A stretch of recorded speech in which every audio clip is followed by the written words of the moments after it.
Después del trabajo, After Work, con Eduardo Castillo, Capital Radio.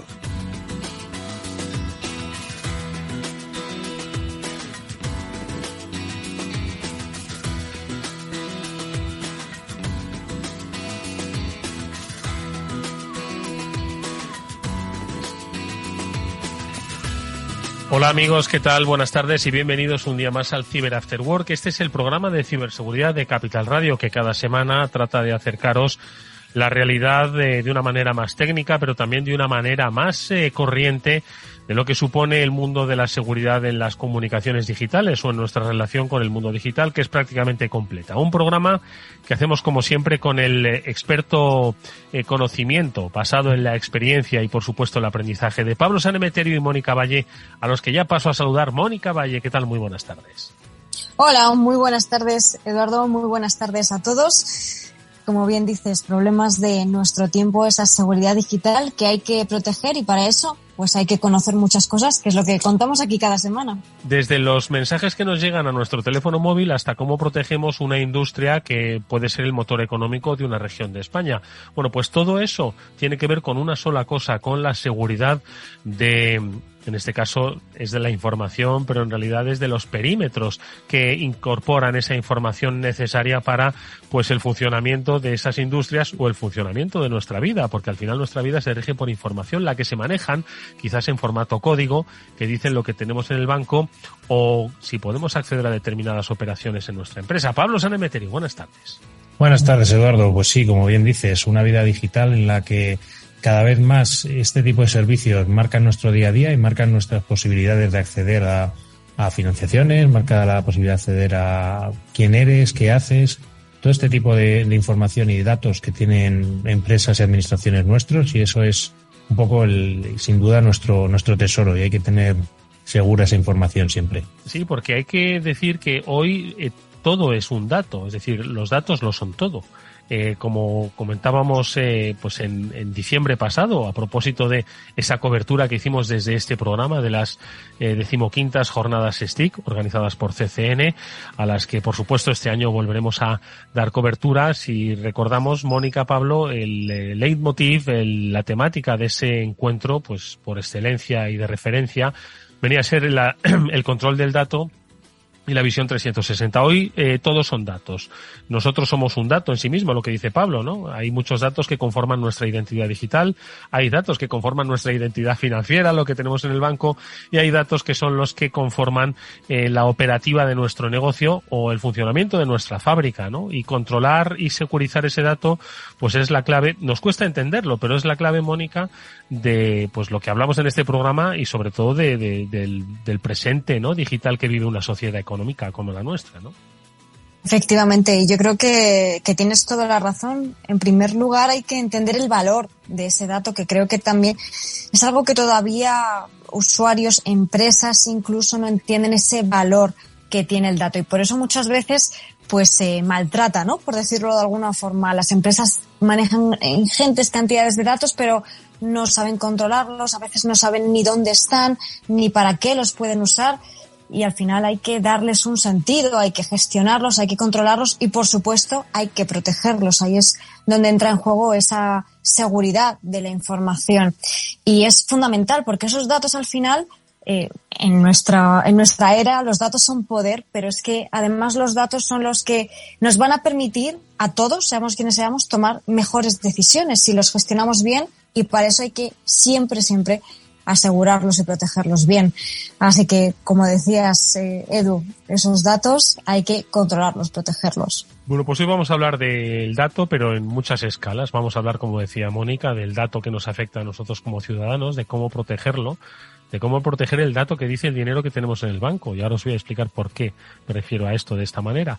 Pero también vamos a hablar de los datos de nuestra empresa, cómo podemos securizarla ante otro dilema que no tiene tanto que ver con quizás nuestro desconocimiento sobre el mundo cibernético, que lo es y mucho, sino con precisamente la falta de ¿cómo decirlo?, talento, de la imposibilidad de cubrir una elevada demanda cada día mayor de puestos de trabajo especializados en el mundo de la ciberseguridad y cómo, por otro lado, pues la tecnología trata de paliar pues estas circunstancias. Lo veremos con David Castillo en nuestra píldora SASI ahora en un instante. Y luego hablaremos del dato que hay que proteger en los entornos industriales. Estará con nosotros Antonio Fernández, un amigo de este programa, el ex-CISO y de los entornos industriales y del papel del CISO, ojo, de esa figura que debería estar en todas las empresas y si no, debería estar as a service en todas las empresas. Bueno, pues es fundamental para entender cuáles son precisamente esos perímetros que se deben proteger para, como decimos, conservar la integridad económica de una compañía y, en definitiva, todo lo que supone en materia laboral, en materia financiera. Bueno, pues de eso hablaremos en este programa, pero hoy, en vez de nuestra particular sección de noticias, queremos hacer de una noticia que le ha pasado a alguien cercano a nosotros, pues un pequeño ejemplo de lo que debemos tener presente en un mundo en el que pues esa conexión digital nos hace a veces muy vulnerables, aunque nos creamos muy diestros con el uso de las tecnologías por el hecho de estar en 1000 plataformas y tener 40.000 dispositivos. Como digo, no nos hace inmunes a una estafa cualquiera que nos puede limpiar la cuenta. Hoy os vamos a contar un caso real del llamado smishing, de cómo a través de un SMS que seguro que os ha llegado nos pueden limpiar la cuenta de nuestro banco. Vamos a contarlo.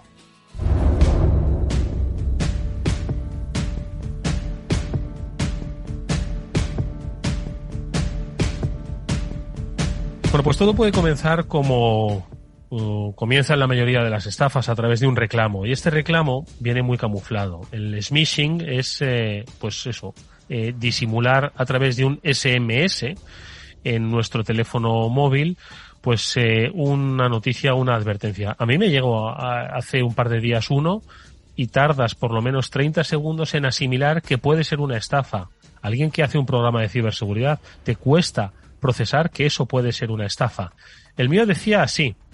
Básicamente era un mensaje que decía notificación de la Santander. Ya ahí empezábamos mal, pero al final estábamos hablando de un banco. No se puede utilizar su tarjeta de débito. Tiene que activar el nuevo sistema de seguridad web. Y ponía un link. Este me llegó a mí, pero como estos llegan miles, millares cada día a los teléfonos españoles. Pablo, en nuestro caso, le llegó a una persona de nuestro círculo cercano. ¿Qué es lo que ocurre? Pues como bien ha relatado Eduardo, pues nos llega un SMS que los que estamos tradicionalmente acostumbrados a funcionar con la banca en Internet y cada vez más las comunicaciones de los bancos van a través de SMS, pues tenemos un hilo de mensajes que nos van llegando del banco. Entonces los atacantes son lo suficientemente finos como para que ese mensaje que te ponía la Santander se cuele dentro de tu hilo de mensajes normales donde lo tienes en tu teléfono. Y así, de primera ya no sospechas. Dice, bueno, pues igual se han equivocado los del departamento de marketing y en lugar de el Banco Santander han puesto la Santander. Pero lo que han conseguido, y que es una técnica muy eficaz, sobre todo para despistar a los usuarios, es conseguir meter ese mensaje de timo dentro del hilo normal de mensajes que recibes con el banco, pues cuando haces una transferencia, cuando sacas dinero o cuando hay alguna comunicación como que te han preconcedido algún préstamo o algo similar.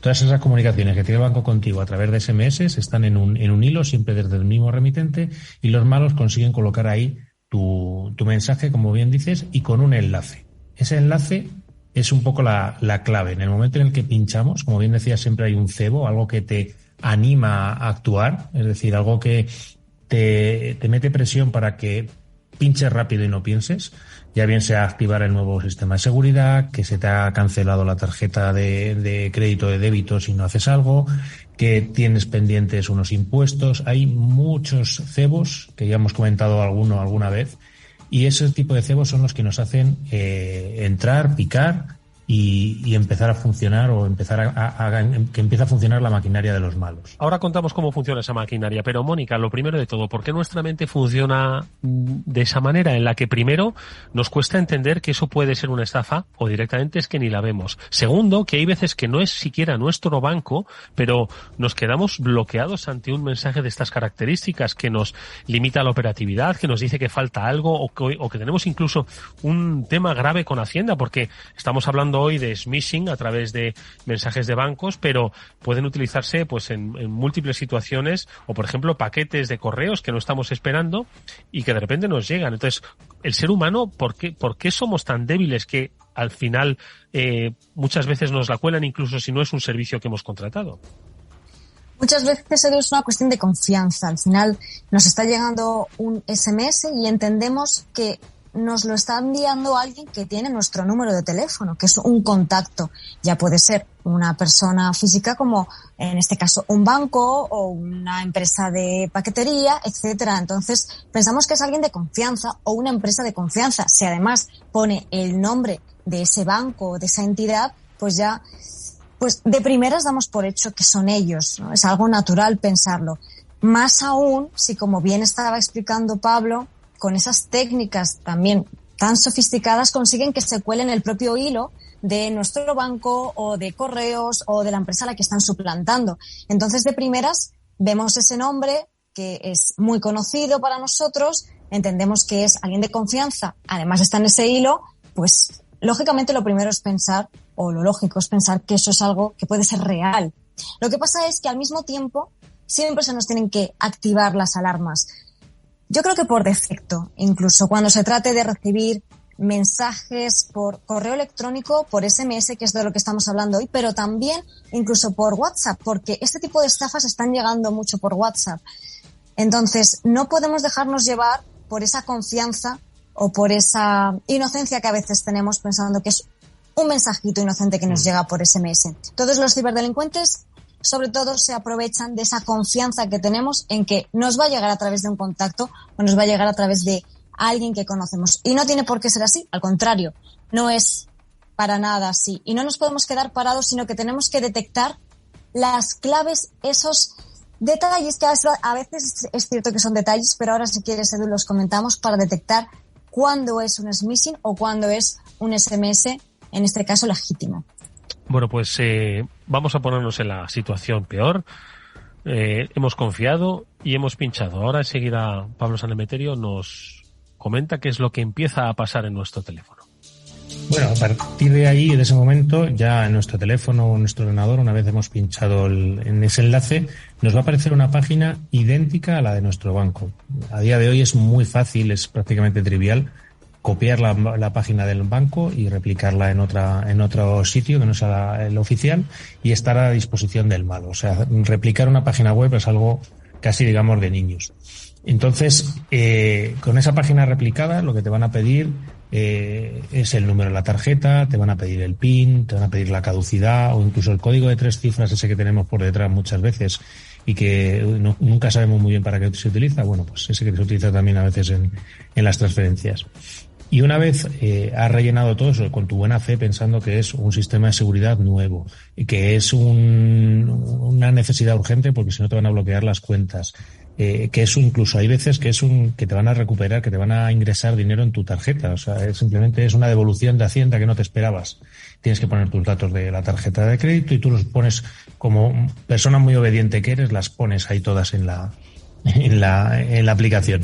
Entonces, una vez lo has puesto y le das a enviar, que recordar que incluso hay veces que ni siquiera es necesario darle a enviar, sino que simplemente según vas tecleando te pueden ir enviando esos datos hacia los malos y igual, pues oye, no has puesto todo los números de tarjeta, pero igual te ha faltado 1 o 2 y ya solo tienen que hacer 100 pruebas hasta que encuentren tu número de tarjeta. Y con eso se lo guardan y empezarán a operar a partir de ahí. Empiezan a operar a partir de ahí.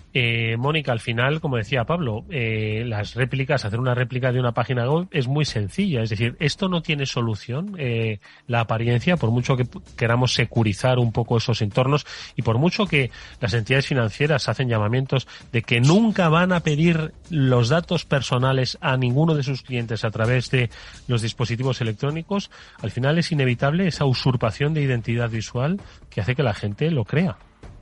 Sí, eso es algo que las empresas no pueden controlar, porque al fin y al cabo lo que están haciendo los ciberdelincuentes es copiar y pegar un código, aunque no lo puedan encontrar fácilmente en la web, y lo pueden replicar, son capaces de contratar, por supuesto, a profesionales en diseño web, porque el cibercrimen, como bien sabemos y decimos, mueve muchísimo dinero. Entonces esto es algo bastante trivial.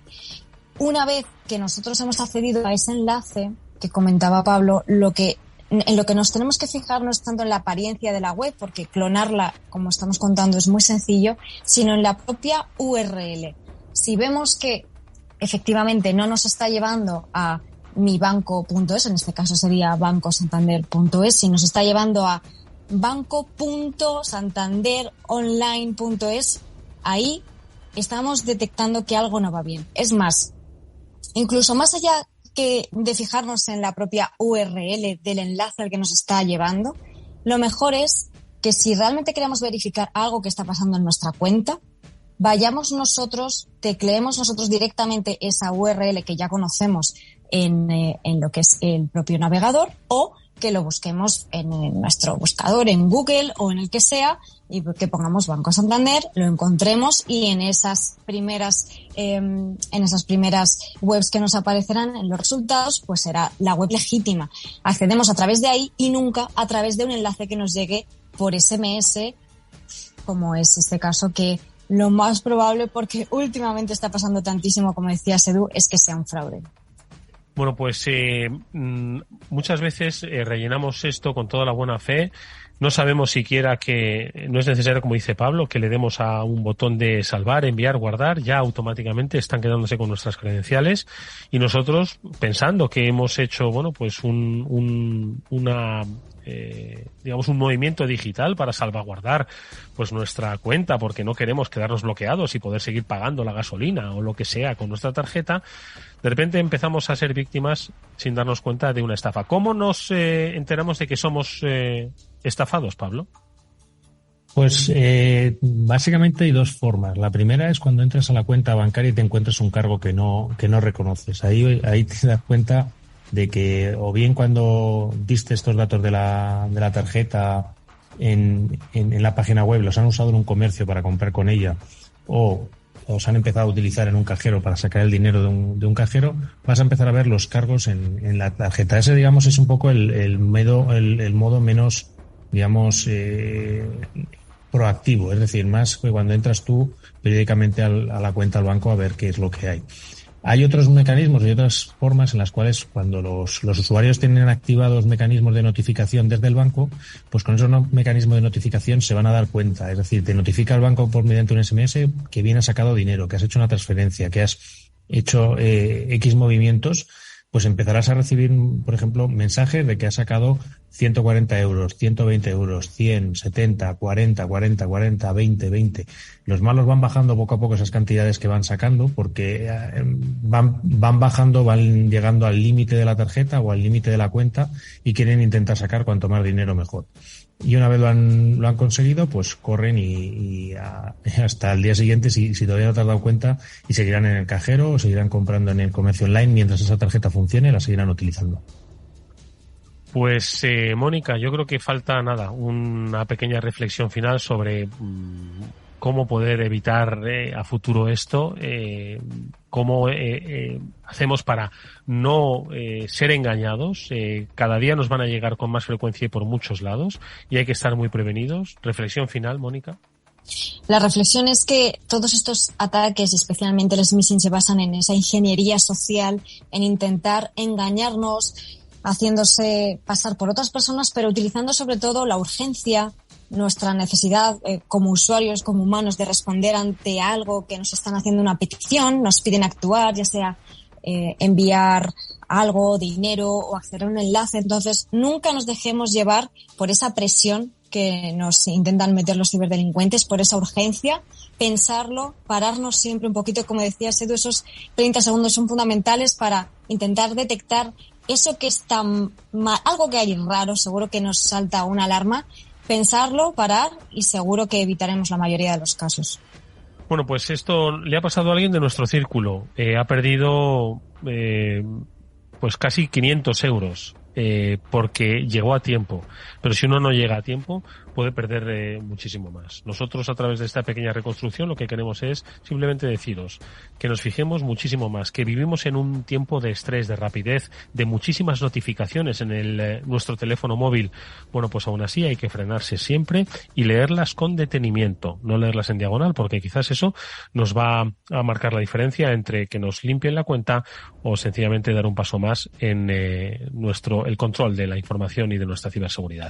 Nosotros vamos a seguir hablando de este y otros muchos temas en la Píldora SASI, porque también es una necesidad, el talento. Vamos a saludar a David Castillo.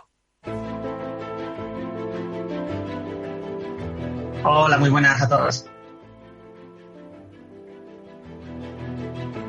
Bueno, pues ya hemos oído la voz de David, es Solutions Engineer de Netscope. Con él vamos a hablar de un tema, vamos a partir de un tema que por otro lado está en todos los foros de debate, que es pues esa necesidad de cubrir esos puestos, ¿no?, que va a demandar la ciberseguridad y que a la larga puede suponer un problema. No obstante, siempre hay una lectura en positivo, ¿no? Y precisamente quizás esa lectura en positivo viene desde la nube. David, ¿qué tal? Buenas tardes. ¿Qué es lo que ocurre? ¿Hay tanta demanda de profesionales que no se ve cubierta?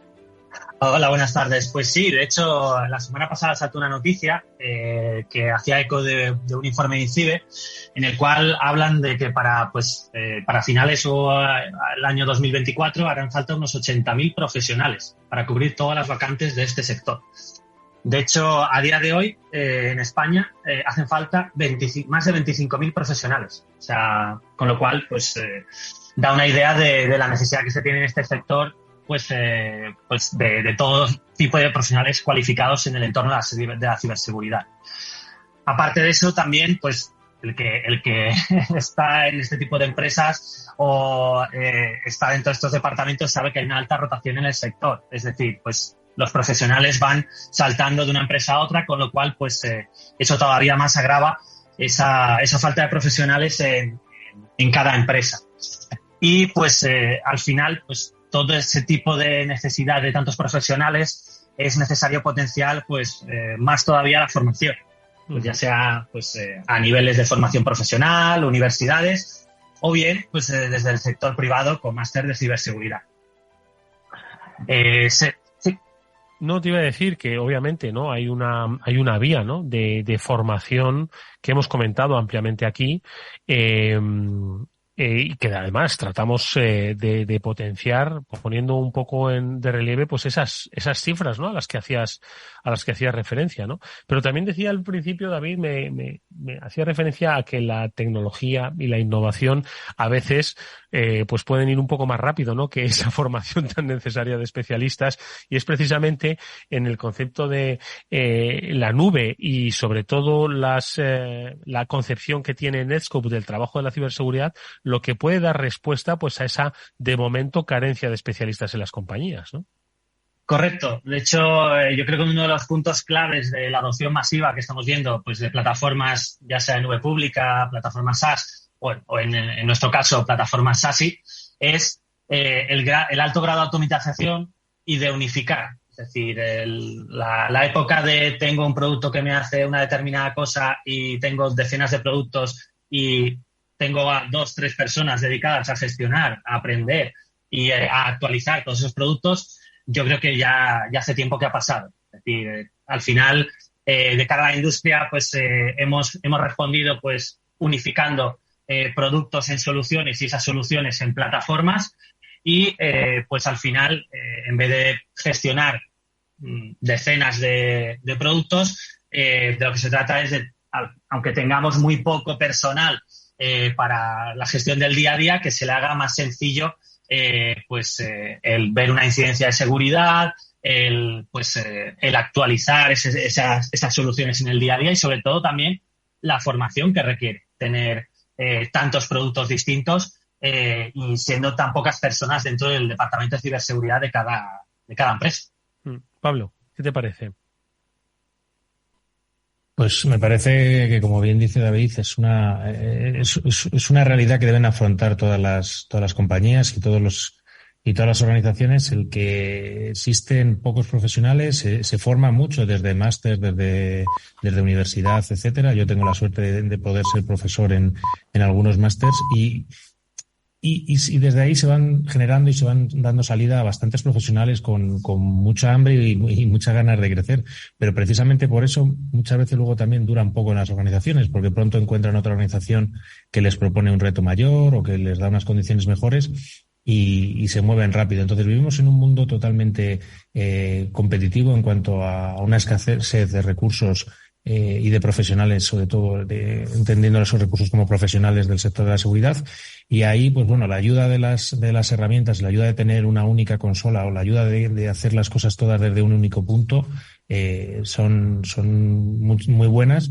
Amén de también, oye, hay que ir pensando también, como decíamos muchas veces, hoy me habéis oído decir muchas veces, el tema de subcontratar o delegar determinadas funciones de la compañía, igual que se apoyan muchas empresas en un gestor para hacer los impuestos o se apoyan para las partes legales. La parte de ciberseguridad es otra que yo creo muy claramente se pueden ir apoyando en profesionales externos. David, ¿qué te parece esa última reflexión de Pablo? Sí, o sea, al final el poder subcontratar a expertos es muy importante de cara, pues si te hace falta un requisito en concreto que no tienes en tu empresa en cubrir, y también, pues al final, el disminuir la complejidad de todas las soluciones y todas las plataformas que tienes, al final redunda en que pues vas a poder dar respuesta más rápida a cualquier tipo de incidente de seguridad. Entonces, de lo que se trata es de gestionar mejor en el día a día todas las incidencias de ciberseguridad que te lleguen y, pues, evidentemente, las plataformas tanto de nube pública, SaaS como SASI, tienen un alto grado de automatización y eso lo que hace es pues que no solo tenga que ser el típico operario intentando hacer cuarentenas o a cualquier tipo de incidente, sino automatizar esas respuestas y que al final pues el malware es una máquina, se va propagando por máquinas y necesitamos soluciones automatizadas para dar respuesta pues a ese tipo de ataques. Bueno, pues yo creo que David nos ha descrito un escenario interesantísimo sobre el que obviamente se debe reflexionar, pero hacia el que nos dirigimos. Por supuesto, formación y más formación y capacitación de especialistas en ciberseguridad, pero al mismo tiempo y a tenor de cómo evolucionan la velocidad, el volumen y las características de los ataques, la automatización, que una cosa no quita la otra. Ojo, vamos a encontrar una combinación perfecta entre las personas y las máquinas para combatir los desafíos de ciberseguridad. David Castillo, Solutions Engineer de Netskope. Te agradecemos, David, que hayas estado con nosotros. Te vemos próximamente en otro programa. Gracias y hasta pronto. Gracias, hasta pronto. Un saludo. Vamos con un consejo. Si inviertes en bolsa, esto te va a interesar. XTB tiene la mejor tarifa para comprar y vender acciones y ETFs, 0 comisiones hasta 100.000 euros de nominal. Si inviertes en bolsa o quieres empezar, más sencillo imposible. Entras en xtb.es, abres una cuenta online y en menos de 15 minutos compras y vendes acciones con 0 comisiones, con atención al cliente en castellano y disponible las 24 horas al día. ¿A qué estás esperando? Ya son más de 450.000 clientes los que confían en xtb.es. Riesgo 6 de 6. Este número es indicativo del riesgo del producto, siendo 1 indicativo del menor riesgo y 6 del mayor riesgo.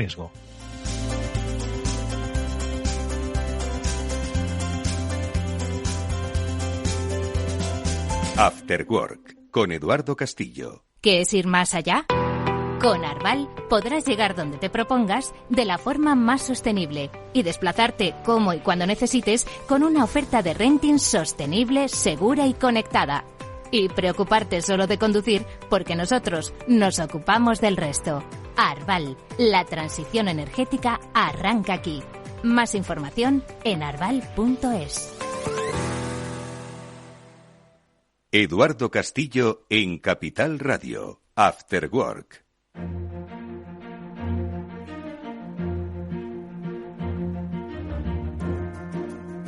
Bueno, no todo el mundo puede tener un CISO en su empresa, pero bueno, hay un concepto que hemos comentado ampliamente en este programa, que es el del CISO as a Service. Y si no sabéis exactamente qué es un CISO, bueno, pues hoy tenemos a un buen amigo, para que nos hable pues de cómo evoluciona el papel precisamente de ese CISO. Antes hablaba David Castillo de que hay que formarse, y obviamente los CISOs y los especialistas en ciberseguridad deben estar haciendo una formación continua, estudiando para ponerse al día de esos ciberataques. Hoy no le vamos a preguntar qué ha estudiado en la última semana, pero sí cómo está yendo el negocio, precisamente además de securizar esos entornos industriales claves, como vimos el otro día en uno de los programas. Antonio Fernández nos acompaña nuevamente en este programa. Antonio, buenas tardes y bienvenido. Muy buenas tardes, ¿qué tal? Encantado de estar con vosotros, como siempre. Escucharte, por supuesto. Pablo, Mónica, primeras reflexiones para Antonio. Venga, Pablo, o Mónica, venga. Pues reflexiones, lo que estábamos contando ahora, ¿no? Que no todo el mundo, como estabas diciendo, Edu, puede llegar a tener un departamento incluso de ciberseguridad, ni siquiera un responsable, un CISO. Fundamental, pues, que haya opciones, como hay ahora y cada vez más, para que, en este caso, muchas pequeñas y medianas empresas que estaban un poquillo por detrás en términos de ciberseguridad puedan ponerse al mismo nivel, sabiendo que además y, como hemos repetido también muchas veces, son tan atacadas como las grandes empresas, incluso a veces para llegar a las grandes empresas, pero en cualquier caso deben protegerse y esta es una manera fantástica. Antonio, vamos a empezar a analizar. No todo el mundo puede tener un CISO en su casa. No, tampoco igual todo el mundo necesita tener un CISO en su casa. La cuestión es, esto es un clásico, ¿no?, de nuestro mundo. Tiene que dejar las empresas, la gente que gestiona las empresas, ver la ciberseguridad como un gasto, sino es más bien una inversión. Uno de estos ataques de los que tanto se hablan en este programa puede dejar sobre todo una empresa pequeña que no tiene la higiene básica de ciberseguridad fuera del negocio. La tan manida transformación digital, la ciberseguridad es una pata, debe ser una pata esencial porque sí que te da una ventaja competitiva frente al resto. Si atacan a todo tu sector, que sabemos que hay campañas contra sectores concretos, si tú no te puedes proteger, si tú no tienes la resiliencia de, aunque te ataquen, porque a todos nos van a atacar, a todos nos vamos a ver afectados en algún momento, si no eres capaz de recuperar la continuidad del negocio, es decir, que siga funcionando tu empresa, te quedas fuera. Pablo. Es como bien dice Antonio, si no tienes la seguridad o la higiene mínima y te pasa cualquier cosa, te quedas fuera. Y fuera es dejar de facturar, fuera dejar de funcionar, fuera es un montón de tiempo intentando restaurar sistemas, a veces habiendo perdido incluso datos que no vas a recuperar. Y en ese tipo de situaciones, o antes de que se produzcan estas situaciones, que yo creo que es un poco el momento de hacerlo, no llorar después, ¿cómo crees que deben afrontarlo? ¿Cómo lo afrontan un poco las distintas compañías, Antonio? Porque, como bien hemos dicho, no todos ni tienen ni pueden permitirse ni deben tampoco igual tener un departamento de seguridad. Pero igual sí necesitan o sí pueden tener asesoramiento externo, pueden tener alguien en el que apoyarse, o cuándo es el momento igual de tener un responsable de seguridad como servicio o ya internalizado.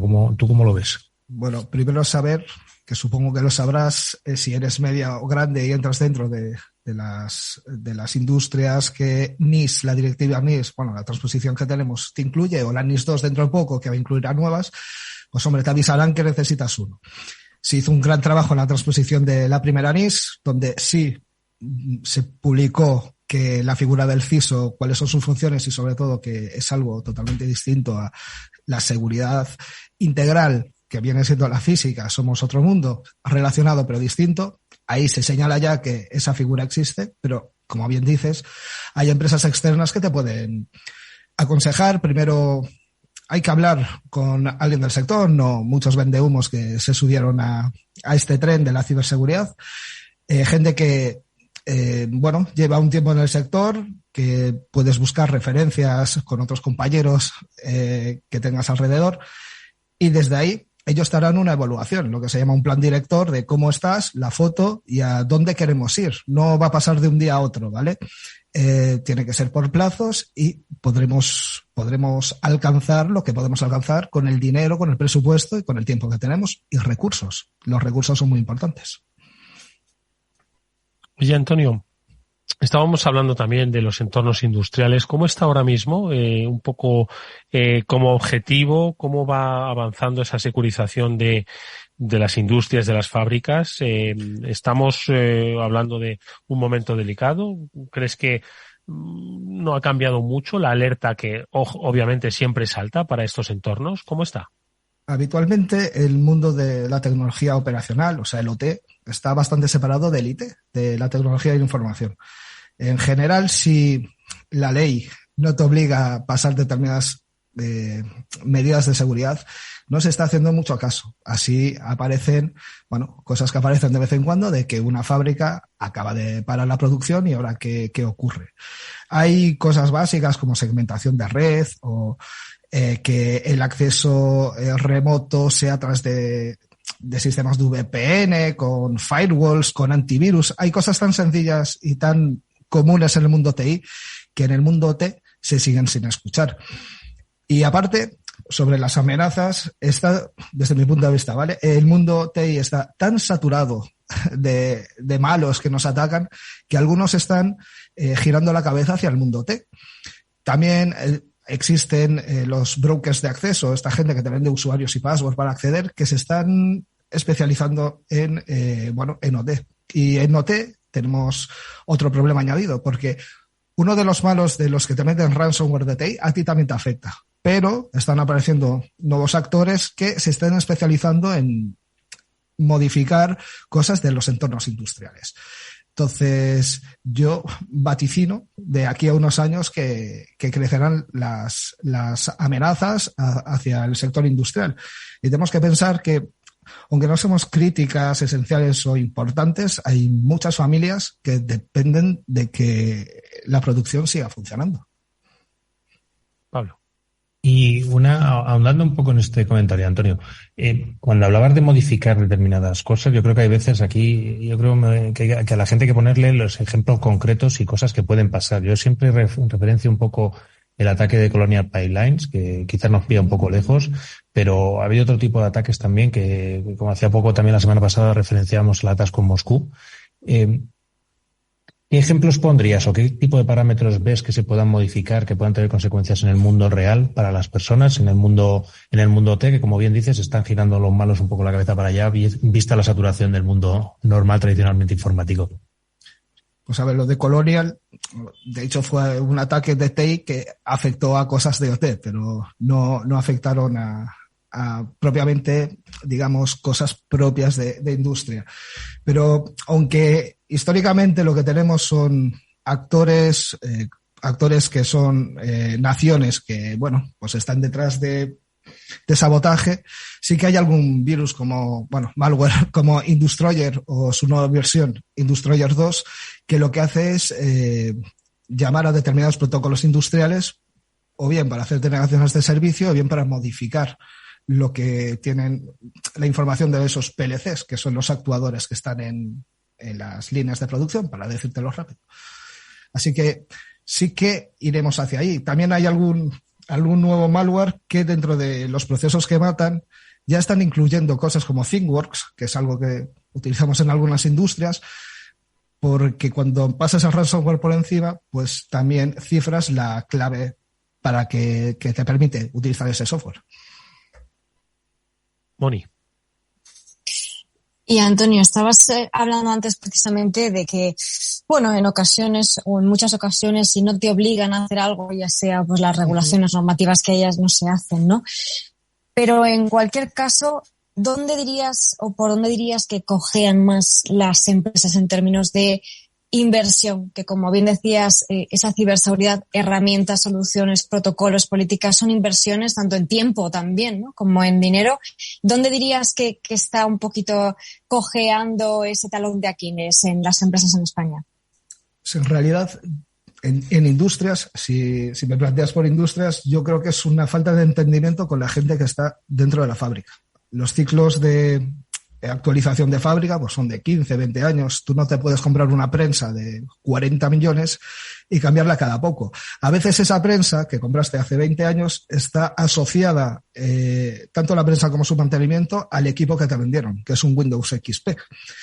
Ese Windows XP ha quedado totalmente fuera de mantenimiento. ¿Qué hacemos con eso? ¿En qué momento se dan cuenta que eso no se puede tener así? Tampoco lo puedes cambiar porque no te deja el proveedor.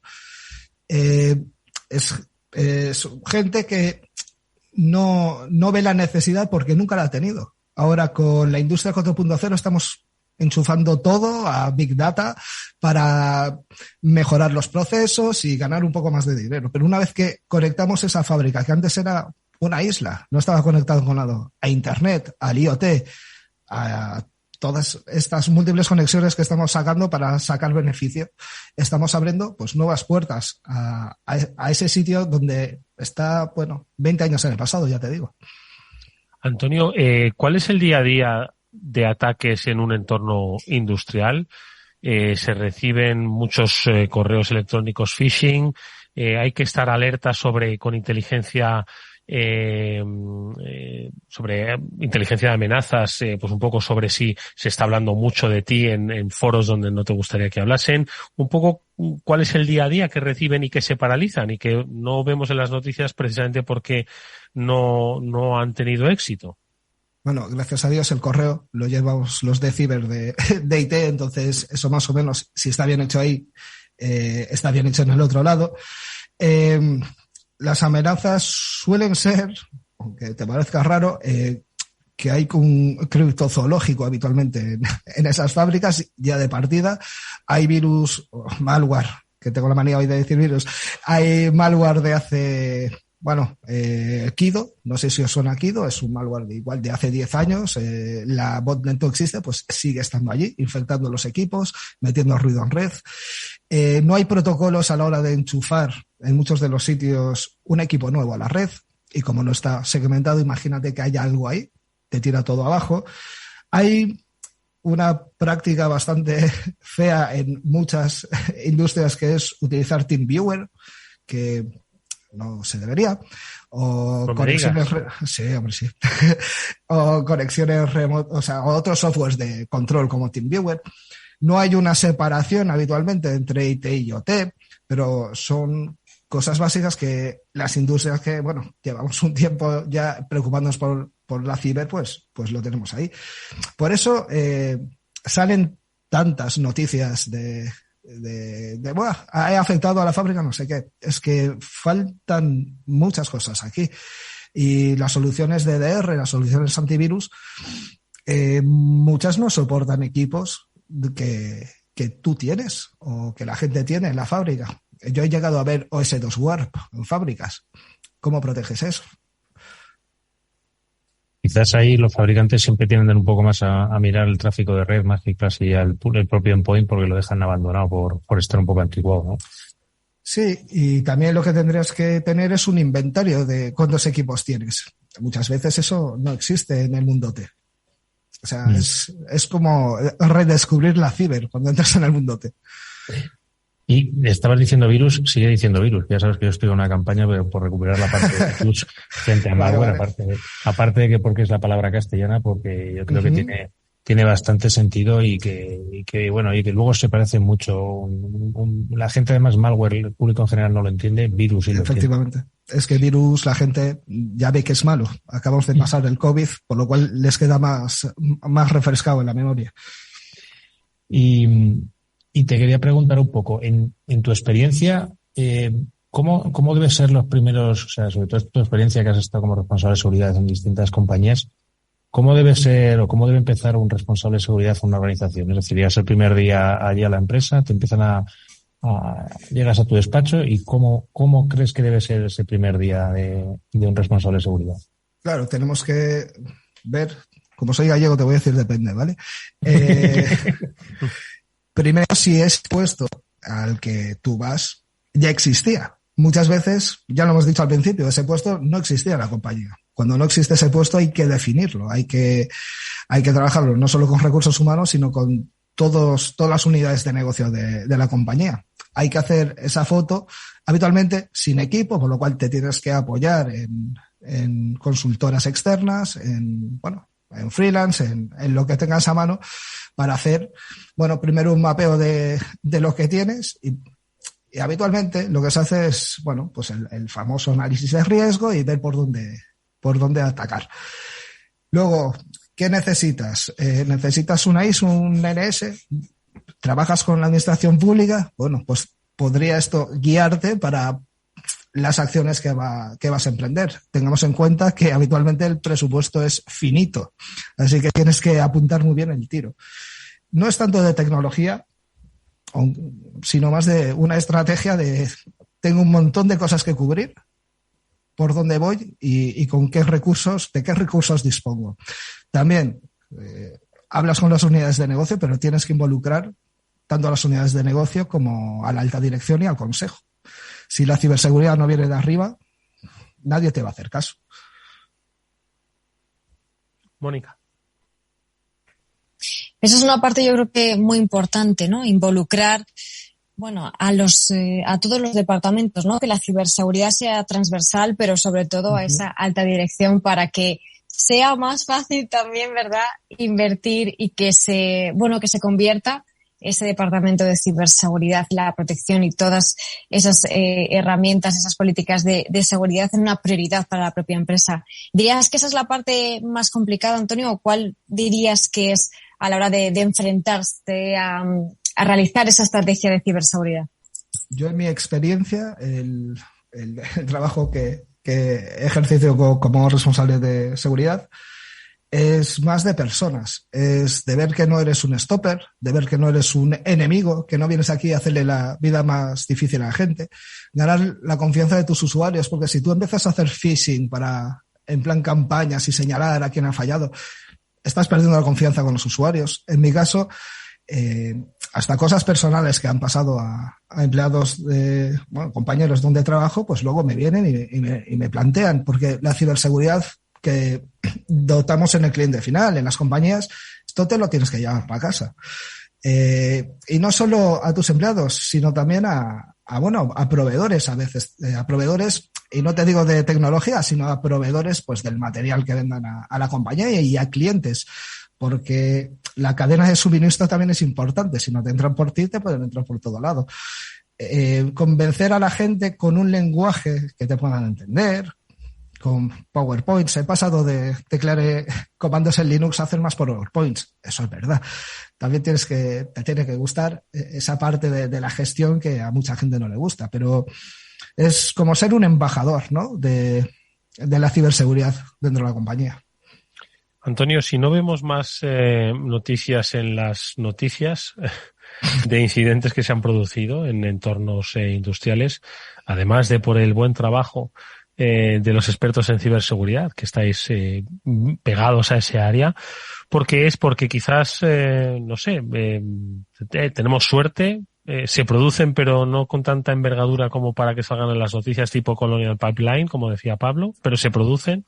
Pero no, o sea, sí que están ocurriendo, y no solo en industrias, están ocurriendo en industrias, en TI, en donde sea. La cuestión es que mucha gente aún, pues por igual daño reputacional, no lo dice. Muchas veces de las cosas que salen es o porque los malos han filtrado eso que ha ocurrido a través de los múltiples portales que tienen en la dark web, en plan de esta empresa ha hecho tal, o a veces hay intereses, pues digamos, políticos por parte de medios o de asociaciones que les interesa sacarlo. A veces incluso desde las propias organizaciones, insiders, o sea, gente que trabaja dentro, es quien avisa afuera. Digamos que hace poco, no me acuerdo en qué consultora era, una chica que trabajaba allí para hacer la gracia, supongo, subió un TikTok diciendo que tenían un ransomware. En aquel momento, pues se cerraron todos los clientes finales y cerraron la VPN contra esa consultora. Estamos muy... Madre mía, ¿de verdad? Estamos muy preocupados de que si uno de tus consultores, o sea, tus consultoras tiene un ransomware, te puede saltar. Ya hemos visto casos. O sea, tenemos esta paranoia desde 2017, ¿vale? Que pasaron muchas cosas aquel año. Y entonces, pues, esta consultora se vio bastante afectada por una gracia. Entonces, igual, mucha gente de comunicación, porque comunicación es una parte muy importante también de todo esto, tanto comunicación como la parte jurídica, como ciberseguridad, el apartado técnico tienen que estar muy unidos, porque cuando ocurre un incidente también hay que saber cómo comunicar a la gente que te llama, cómo no asustar, y hacer un mal plan de comunicación de incidente te puede sacar en todas las portadas, si eres importante, claro. Mónica, ¿qué te parece lo de tú que sabes mucho de reputación, de comunicación? Anda que hacer un TikTok con esto, o sea, pero ¿en qué me estaría pensando una usuaria, ha dicho Antonio? Claro, ¿En qué estaría pensando?